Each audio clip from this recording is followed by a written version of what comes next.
Hello friends, I welcome you in my videos and today's topic is understanding the key terms.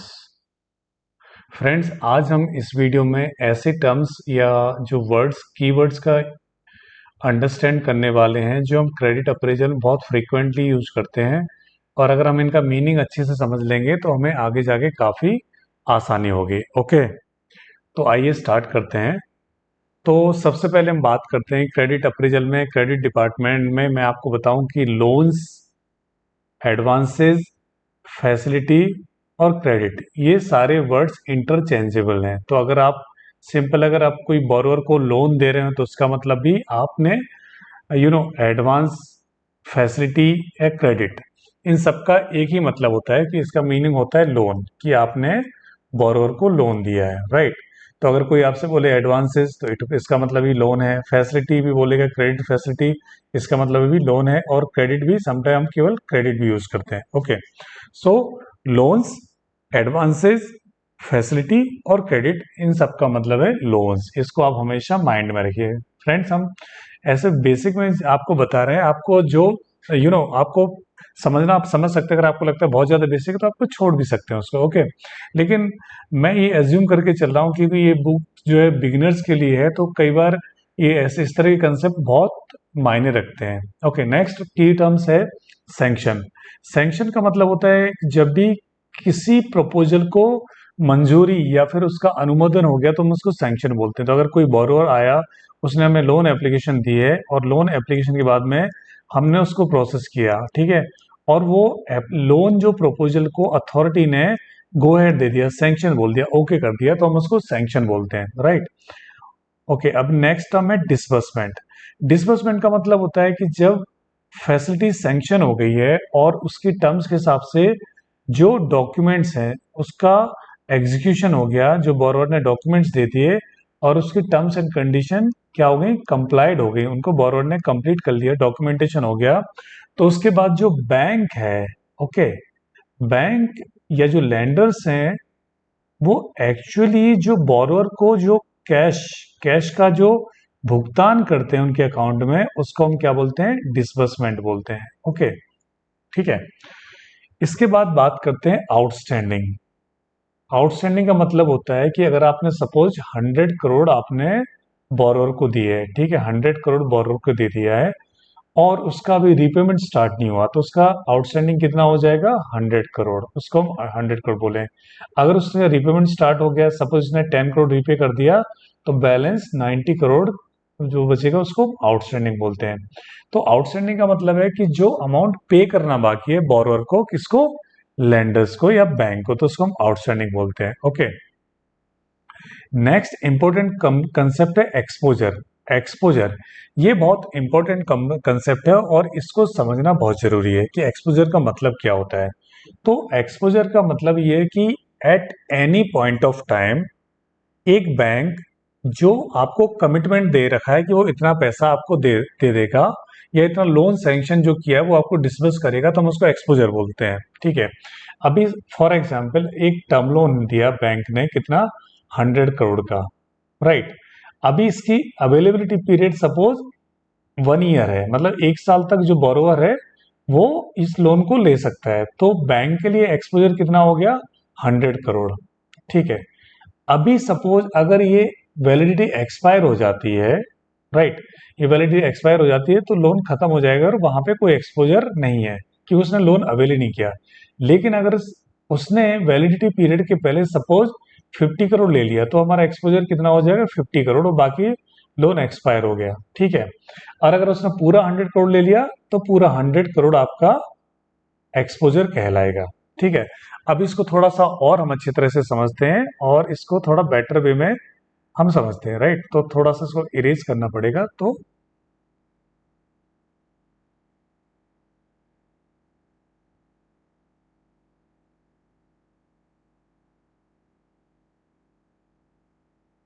क्योंकि ये exposure बहुत important चीज है, इसका कंसेप्ट आपको बहुत अच्छे से पता होना चाहिए कि मतलब क्या होता है। ओके, तभी आप एक अच्छे क्रेडिट ऑफिसर कहलाओगे, राइट। तो अब फिर से देखते हैं कि एक टर्म लोन है, टर्म लोन को सैंक्शन किया है टर्म लोन है उसको हमने सैंक्शन किया है, ठीक है, एक टर्म लोन है, सैंक्शन किया था 100 करोड़, डिसबर्समेंट हो गया 100 करोड़, तो आपको एक्सपोजर कितना हो गया 100 crore. Okay, case one. Case two में आपने सैंक्शन किया 100 करोड़, ठीक है, डिसबर्समेंट किया 50 करोड़, रिपेमेंट कुछ भी नहीं है, ठीक है, लेकिन इसका अवेलेबिलिटी पीरियड अभी है, मतलब ये 50 करोड़ और ले सकता है, ठीक है। तो अवेलेबिलिटी पीरियड बोल देंगे हम यहाँ पे नील था लेकिन यहाँ पे है, तो हमारा एक्सपोजर कितना कहलाएगा, एक्सपोजर इस केस में 100 करोड़ और इधर भी 100 करोड़, क्योंकि आपका अवेलेबिलिटी पीरियड है तो आपने उसको कमिटमेंट दे के रखा है, तो वो एक्सपोजर है उसके ऊपर, राइट।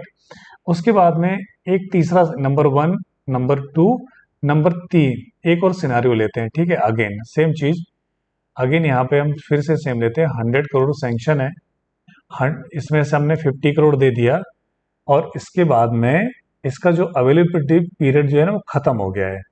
ओके, यहाँ पे अवेलेबिलिटी पीरियड मतलब अभी हो, तो यहाँ मतलब फर्दर डिसबर्समेंट नहीं हो सकता क्योंकि लोन एक्सपायर हो गया, तो यहाँ पे एक्सपोजर कितना हो जाएगा 50, और रीपेमेंट सपोज यहाँ पे रीपेमेंट कुछ भी नहीं है, इधर हम बात करते हैं रीपेमेंट की, लिख देते हैं रीपेमेंट, लिख देते हैं, तो यहाँ पे रीपेमेंट नील था, पहले केस में भी नील था, अवेलेबिलिटी पीरियड खत्म, तो यहाँ पे एक्सपोजर 100, यहाँ पे रीपेमेंट कुछ भी नहीं हुआ तो यहाँ पे 100, यहाँ पे अवेलेबिलिटी पीरियड एक्सपायर हो गया तो यहाँ 50 करोड़। अब इसके बाद एक और सिनारियो लेते हैं, नंबर 4। ओके, यहाँ पे 100 करोड़ सैंक्शन था, 50 करोड़ ले लिया, उसके बाद में यहाँ पे रीपेमेंट 10 करोड़ आ गया, ठीक है, उसके बाद में आपकी जो अवेलेबिलिटी पीरियड है वो भी एक्सपायर हो गई है, ठीक है, तो अवेलेबिलिटी पीरियड नहीं है आपके पास में, तो आपका एक्सपोजर कितना हो जाएगा, 50 करोड़ आपने डिस्बर्स किया था और माइनस ये लेस हो जाएगा, रीपेमेंट लेस होता है, तो आपका एक्सपोजर हो जाएगा 40 करोड़। ओके, ये 40 करोड़ आपका एक्सपोजर हो जाएगा, राइट। सो फ्रेंड्स, ये बहुत जरूरी कंसेप्ट है, इसको समझना। ये तो बात हो गई टर्म लोन की, ठीक है। टर्म लोन के केस में क्या होता है कि अगर आप टर्म लोन में एक्सपोजर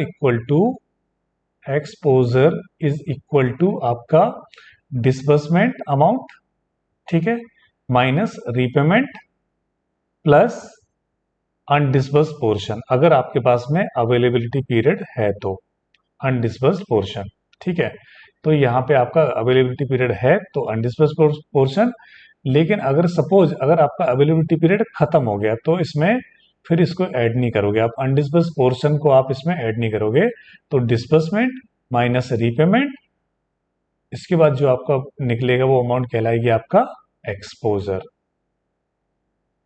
ठीक है। लेकिन अभी वर्किंग कैपिटल के केस में क्या होता है वो आपको दिखाता हूं मैं, वर्किंग कैपिटल के केस में क्या होता है, राइट। तो हम इसको इरेज करते हैं, अभी फिर से हम इसको इरेज कर देते हैं क्योंकि हमें फिर से समझना पड़ेगा वर्किंग कैपिटल।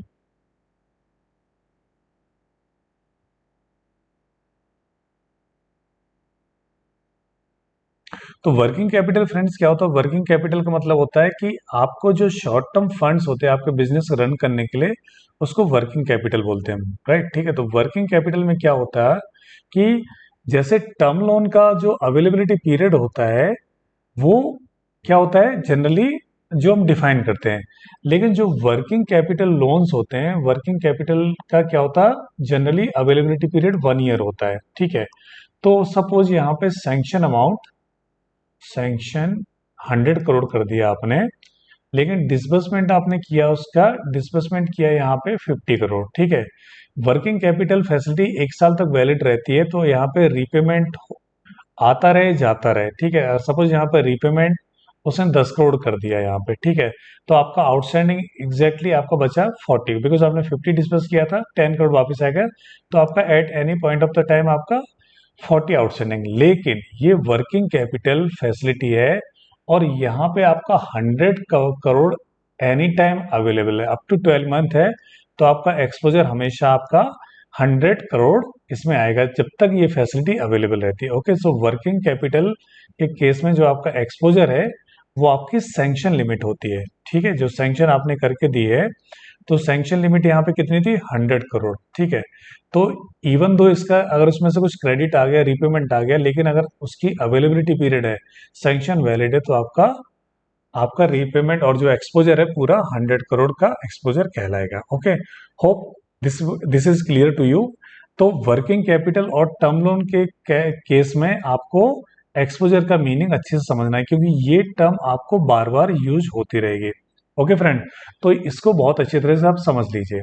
राइट, अभी इसके बाद हम बात करते हैं, नेक्स्ट हमारा है रीपेमेंट। ओके, तो रीपेमेंट का मतलब होता है कि जब आपने लोन दिया है और उसको जब बोरोर रिटर्न करना चालू करता है इंस्टॉलमेंट में, तो उसको रीपेमेंट बोलते हैं। करेक्ट। अब वो रीपेमेंट क्या होता है? रीपेमेंट ऐसा होता है कि अगर सपोज आपने लोन दे दिया, ओके, लोन दे दिया, तो लोन का जो रीपेमेंट है वो आपको किस किस तरह से हो सकता है? Bullet repayment. ओके, बुलेट का मतलब होता है ना, जैसे आपने बंदूक से गोली छोड़ते, बंदूक एक बार में गोली चली जाती है, ठीक है, सीधे। तो इसी तरह से आपने इर्रिस्पेक्टिव ऑफ द पूरी अमाउंट, मतलब जितना आपने सैंक्शन किया वो आपका वन टाइम में पूरा वापस आएगा, उसको बोलते हैं हम बुलेट रीपेमेंट बोलते हैं। ओके, और उसके बाद में बलूनिंग। बलूनिंग में क्या होता है? जैसे आप देखें बलून कैसा होता है, ऐसा होता है बलून, ऐसा होता है जनरल, ठीक है। तो आप देखेंगे कि यहाँ पे ये थोड़ा सा स्मॉलर एरिया है इसका, इधर धीरे धीरे एरिया बड़ा हो जा रहा है, इधर बड़ा हो जा रहा है, फिर इधर फिर से स्मॉल हो रहा है, राइट। तो यहाँ पे एरिया बढ़ रहा है। तो बलूनिंग केस में क्या करते हैं हम रीपेमेंट में? अगर सपोज 100 करोड़ लोन है तो हम उसको कैसे डिजाइन करेंगे? 100, 15, 25 करोड़, 50 करोड़, इस तरह से हम उसको क्या टोटल मिला के हम उसको वहां पे फिर हम उसको कर देंगे। सो बलूनिंग में क्या होता है? स्टार्टिंग में कम होता है और फिर रीपेमेंट आपका बढ़ता जाता है, सो दैट इसको बलूनिंग बोलते हैं हम, right. So it is purely structure, आप जैसे जो बोरोवर और लेंडर के बीच में होता है, तो जनरली बलून का मतलब होता है कि आपका स्टार्टिंग में कम होगा और आपके जब जैसे जैसे टाइम जाता जाएगा तो आपका रीपेमेंट का इंस्टॉलमेंट बढ़ते जाते हैं, राइट। उसके बाद बात करते हैं मोराटोरियम। मोराटोरियम किसको बोलते हैं? मोराटोरियम का मतलब होता है कि आपने ग्रेस पीरियड कितना दिया है, ओके, रीपेमेंट के लिए। सपोज लोन मेरा 5 साल का लोन मैंने सैंक्शन किया, उसका लोन मैंने 5 साल का सैंक्शन किया है, तो उसका टेनर तो हो गया 5 साल, ठीक है। लेकिन यहाँ पे क्या होगा कि जो बोरोअर है आपका, सपोज आपने सैंक्शन कर दिया 1 जनवरी 2023 को आपने सैंक्शन कर दिया और आपने बोला मैं 5 साल का सैंक्शन है, ये कितना 5 ईयर का सैंक्शन है, आपने लोन इसको 5 साल का दिया है, ठीक है। लेकिन इसका रीपेमेंट कब हो रहा है? 1 year from the date of first disbursement. आपने सपोज डिस्बर्समेंट किया मार्च फर्स्ट मार्च 2023 को आपने डिस्बर्समेंट कर दिया, राइट। इसके 1 साल बाद मतलब मार्च 31, यानी 31 मार्च 2023 से इसका रीपेमेंट चालू होगा, ठीक है। तो आपका जो बीच का ये जो पीरियड है ना, मार्च और जनवरी के बीच का, ये आपका मोराटोरियम पीरियड कहलाता है, ठीक है, जिसको आप ग्रेस पीरियड भी बोल सकते हो, ठीक है। तो इस हिसाब से जो आपका जो ग्रेस पीरियड है इसको मोरेटोरियम बोलते हैं, कि जब आपका जो एक्चुअल डिस्बर्समेंट और आपका जो एक्चुअल रीपेमेंट के बीच का जो गैप है ना, इन दोनों के बीच का जो गैप है उसका हम मोरेटोरियम पीरियड बोलते हैं, मोरेटोरियम पीरियड बोलते हैं। ओके, उसके बाद में बात करते हैं इंटरेस्ट रीसेट की। तो इंटरेस्ट रीसेट का मतलब क्या होता है? इंटरेस्ट रीसेट का मतलब होता है कि आपने लोन लिया है, या बोरोर ने लोन लिया है और बैंक ने लोन दिया है, ठीक है। अब आपको पता है फ्रेंड्स कि ये जो इंटरेस्ट रेट है ये फ्लक्चुएट करता रहता है मार्केट में, लिक्विडिटी कैसी रहती है सिस्टम में, आरबीआई रेट्स वगैरह भी बढ़ाता है। तो इंटरेस्ट यहाँ पे जनरली क्या होता है, जब लोन टेनर जब बड़ा होता है तो यहाँ पे क्या करते हैं लोग? रीसेट का क्लॉज डालते हैं, इंटरेस्ट रीसेट का क्लॉज डाल सकते हैं। ये रीसेट आपका एनुअली हो सकता है, ओके, एनुअली हो सकता है, और या फिर 3 इयर्स का हो सकता है या 5 इयर्स का, जनरली एनुअली होता है। इसका मतलब ये होता है कि आपने डिसबर्समेंट की डेट पे या सैंक्शन की डेट पे आपने जो रेट ऑफ इंटरेस्ट एग्री किया है, ठीक है, इंटरेस्ट रेट, सपोज आपने 8% एग्री किया है, ठीक है, ये आपका उसने बोला कि 1 ईयर तक वैलिड है ये रेट ऑफ इंटरेस्ट, ओके। तो उसके बाद में जब भी ये रीसेट आएगा तब आपका इंटरेस्ट रेट आपको चेंज हो जाएगा, करेक्ट। तो यहाँ पे इंटरेस्ट रेट चेंज होता है, उसको जब चेंज ऑफ इंटरेस्ट रेट होता है तो उस प्रोसेस को हम इंटरेस्ट रीसेट बोलते हैं, और ये सैंक्शन टर्म्स का पार्ट होता है, राइट। फिर उसके बाद में नेक्स्ट टर्म है हमारा इंटरेस्ट ड्यू डेट। तो अभी जिस तरह से हमने बात की कि जब हम लोन देते हैं तो लोन का रिपेमेंट होता है, तो उस जिस तरह से वो प्रिंसिपल का एक पर्टिकुलर डेट पे उसको पेमेंट करना होता है, उसी तरह से क्या होता है, जो इंटरेस्ट का पेमेंट है उसकी भी ड्यू डेट होती है ना।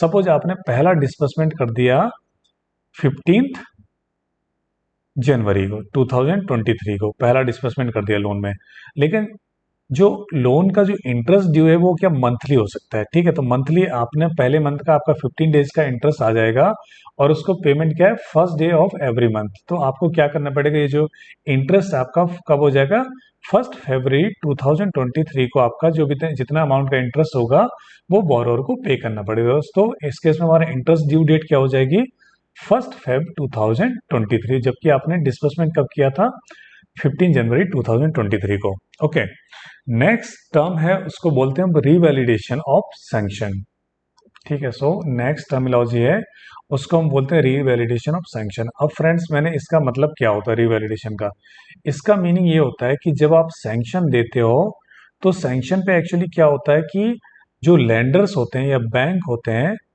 वो एक कमिटमेंट देते हैं, करेक्ट, कि ये पैसा बोरोवर को इस टाइम फ्रेम में अवेलेबल कर दिया जाएगा। सो उसको हम अवेलेबिलिटी पीरियड बोलते हैं, ठीक है। तो उसके लिए क्या होता है बैंक को अपनी एक कैपिटल एक साइड में रखनी पड़ती है, ठीक है। तो अगर आपने सैंक्शन नहीं लिया है लेकिन फिर भी वो बैंक इस कैपिटल का प्रोविजन बना के चल रहा है, ठीक है। तो अगर आपने सपोज इसमें से एक्स अमाउंट सपोज 100 थी, अब आपने 50 करोड़ ले लिया उसमें से, ठीक है। तो बैलेंस 50 करोड़ वो अनअवेलेबल लिमिट है, अनडिस्बर्स्ड लिमिट है, बट वो बैंक इसका प्रोविजन करके रखाएगा क्योंकि आपका अवेलेबिलिटी पीरियड जो है ना आपके पास में, आप कभी भी आके ले सकते हो, राइट। तो लेकिन जैसे ये अवेलेबिलिटी पीरियड एक्सपायर होता है, सपोज 1 साल की वैलिडिटी थी उसके बाद में ये खत्म हो गया पीरियड, उसके बाद में आप ये लोन नहीं ले सकते हो बिकॉज ये अवेलेबिलिटी खत्म हो गई है। तो इसके बाद क्या करेंगे, जो बोरोअर है वो बैंक को रिक्वेस्ट करेगा, किस चीज के लिए रिक्वेस्ट करेगा कि आप हमारा लोन इसको फिर से रिवैलिडेट कर लो, है ना। तो रिवैलिडेशन के लिए वो अथॉरिटी के पास जाएगा बैंक और उस लोन को रिवैलिडेट कर देगा और उसकी वैलिडिटी बढ़ा देगा सो दैट ये जो बोरोवर है उसको डिस्बर्समेंट मिल सके। ओके, सो रिवैलिडेशन का मतलब होता है बेसिकली नथिंग बट उसकी जो लोन की लाइफ है आप उसको दोबारा असेस कर देते हो कि सो दैट उसको फर्दर अवेलेबिलिटी पीरियड एक्सटेंड हो जाती है बिकॉज वो पूरा डिस्बर्समेंट उसमें नहीं हो पाया। ओके, इसके बाद हम बात करते हैं फ्रेंड्स जो बहुत एक और इम्पोर्टेंट जो टर्म्स है उसको बोलते हैं फंड बेस्ड और नॉन फंड बेस्ड फैसिलिटी या क्रेडिट या लोन, ठीक है। सो बेसिकली फंड बेस्ड और नॉन फंड बेस्ड फैसिलिटी होती क्या है, तो आज इसको समझते हैं। अभी देखिए, ओके, तो बात करते हैं फंड बेस्ड की। सबसे पहले फंड बेस्ड, तो मैंने बोला फैसिलिटी क्रेडिट या लोन इसका सबका मतलब सेम ही होता है, ठीक है। तो मैं बोलूंगा फंड बेस्ड फैसिलिटी। तो फंड बेस्ड फैसिलिटी का मतलब होता है जब बैंक ने एक्चुअली आपको कैश मींस आपको जो कैश आइदर थ्रू ट्रांसफर और वैसे भी नगद का तो कोई चांस होता नहीं है, तो जब बैंक एक्चुअली आपके अकाउंट में कैश ट्रांसफर करता है तो उसको उन सारी क्रेडिट फैसिलिटी को हम बोलते हैं फंड बेस्ड फैसिलिटी। जैसे आपने टर्म लोन लिया, ठीक है, वो फंड बेस्ड हो गया। उसके बाद जो वर्किंग कैपिटल में सीसी लिमिट हो गया वो फंड बेस्ड लिमिट हो गया। उसके बाद में जब आप कोई बिल डिस्काउंट कर लेते हैं उसके अगेंस्ट आपको पैसा मिलता है तो ये फंड बेस्ड लिमिट। इसमें क्या होता है बैंक का एक्चुअली पैसा जो रुपीज है वो आपका पैसा उसके बोरोवर के अकाउंट में चला जाता है, तो इसको हम क्या बोलते हैं फंड बेस्ड क्रेडिट फैसिलिटी बोलते हैं, राइट। अभी नॉन फंड बेस्ड फैसिलिटी में क्या होता है, इसमें एक्चुअली बोरोवर का जो बैंक का जो है ना वो कैश नहीं जाता है, ठीक है, ये डॉलर है या रुपये कैश नहीं जाता है, बट इसके बदले में क्या करता है बैंक आपको कमिटमेंट देता है, राइट। तो बैंक क्या करता है आपको कमिटमेंट देता है कि ऑन अ पर्टिकुलर डेट और in the event of default या in the event of borrower का जो डिफॉल्ट कर रहा है तो उस केस में बैंक उसको गुड करेगा या मे गुड करेगा, उसमें फंड्स अवेलेबल कर देगा, राइट। तो सपोज इस केस में क्या होता है बैंक आपको कैश नहीं देता है, राइट, कैश नहीं देता है, वो क्या करेगा आपको नॉन कैश फैसिलिटी प्रोवाइड करता है। जैसे आपको बैंक गारंटी दे सकता है, आपको लेटर ऑफ क्रेडिट दे सकता है, ठीक है, उसके बाद में कोई अंडरटेकिंग या लेटर ऑफ कंफर्ट दे सकता है। तो इसमें क्या होगा कि बैंक जो है ना इन इंस्ट्रूमेंट के थ्रू जो बोरोवर है उसकी परफॉर्मेंस को गारंटी कर रहा है, ओके, कि अगर बोरोवर ने उसकी टर्म्स एंड कंडीशन अगर जो क्रेडिट फैसिलिटी की मीट करती है और बोरोवर डिफॉल्ट करता है तो bank will come into picture और वो उसका उसको कैश में डिस्पर्स कर देगा। लेकिन जब एक्चुअली फैसिलिटी दी तो उस समय बैंक ने क्या रुपीज नहीं दिया, उसके जगह उसने इंस्ट्रूमेंट दिया। वो इंस्ट्रूमेंट बैंक गारंटी हो सकता है, लेटर ऑफ क्रेडिट हो सकता है, या इसी तरह के कोई इंस्ट्रूमेंट जहां पे आपको कमिटमेंट देता है। तो फंड बेस में बैंक क्या करता है, आपको इंटरेस्ट चार्ज करता है, राइट, इंटरेस्ट अमाउंट चार्ज करता है। और यहाँ पे नॉन फंड बेस के केस में आपको बैंक आपसे कमीशन लेता है। ओके, सो फ्रेंड्स, ये कुछ इंपॉर्टेंट कंसेप्ट थे जो मैंने इस वीडियो में कवर किए। होप ये आपको समझ में आए होंगे और उम्मीद करता हूँ कि इससे आपकी नॉलेज में डेफिनेटली अच्छा खासा आपको फायदा हुआ होगा। So with this I thank you for watching this video. Thank you very much.